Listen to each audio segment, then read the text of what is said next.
Getup Srinu ఆ పేరు తలుచుకోగానే జబర్దస్త్లో రకరకాల గెటప్లు, రకరకాల హావభావాలు, రకరకాల గొంతులు, యాస మార్చి నటిస్తూ నవ్విస్తూ ఉండే నటుడు మన కళ్ళ ముందు కనబడతాడు.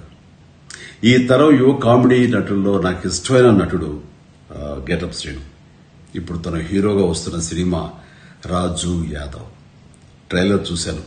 ఏదో కొత్తదనం తప్పకుండా ఉంటుంది అనే చూసిన నాకు బాగుందనిపించింది.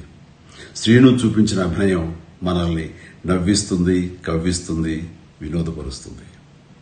శ్రీను చూస్తుంటే నాకు ఆ గతంలో ఒక కామెడీ హీరో ఉండేవారు. ఆయన పేరు చలం. చలం గారిని ఆ రోజుల్లో ఆంధ్ర దిలీప్ కుమార్ అనేవారు. మన గెటప్ శ్రీను కూడా నాకు అలాగే అనిపిస్తాడు.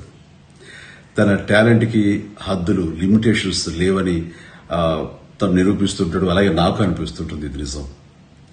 ఈ మే 24న రిలీజ్ కాబోయే రాజు యాదవ్ ఈ సినిమా మీ మెప్పు పొందుతుందని, తాను హీరోగా మీ మన్ననలు అందుకుంటాడని నేను ఆశిస్తున్నాను. ఈ సందర్భంగా నిర్మాతలకి, దర్శకుడు కృష్ణమాచారికి, యూనిట్ అందరికీ నా అభినందనలు, శుభాకాంక్షలు. Srinu, all the very best. God bless.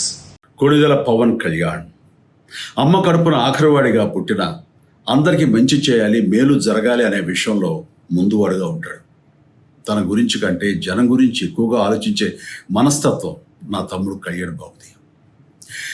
ఎవరైనా అధికారంలోకి వచ్చాక ప్రజలకు ఏదైనా చేయాలనుకుంటారు.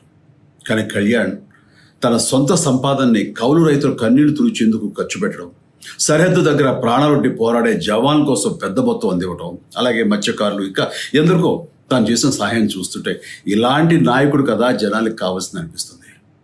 ఒక రకంగా చెప్పాలంటే సినిమాలోకి తను బలవంతంగా వచ్చాడు, రాజకీయాల్లో మాత్రం ఇష్టంతోనే వచ్చాడు. ఏ తల్లికైనా తన కొడుకు కష్టపడుతుంటే గుండె తరుక్కుపోతుంది. అలాగే ఏ అన్నకైనా తన తమ్ముడు అనవసరంగా మాటలు పడుతుంటే బాధేస్తుంది. అలా బాధపడుతున్న నా తల్లికి ఈ అన్నయ్యగా ఒక మాట చెప్పాను. నీ కొడుకు ఎంతోమంది తల్లుల కోసం, వాళ్ళ బిడ్డల భవిష్యత్తు కోసం చేసే యుద్ధం అమ్మా ఇది. మన బాధ కంటే అది ఎంతో గొప్పది అన్నాను.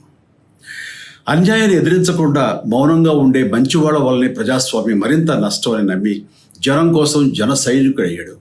తాను బలంగా నమ్మిన సిద్ధాంతం కోసం తన జీవితం రాజకీయాల్లోకి అంకితం చేసిన శక్తిశాలి పవన్ కళ్యాణ్. ప్రజల కోసం, రాష్ట్ర భవిష్యత్తు కోసం ఆ శక్తిని వినియోగించాలి అంటే చట్టసభలో అతని గొంతు మనం వినాలి. జనమే జయమును నమ్మే జనసేనాని ఏమి చేయగలడో చూడాలంటే మీరు పిఠాపురం ప్రజలు కళ్యాణ్ని గెలిపించాలి.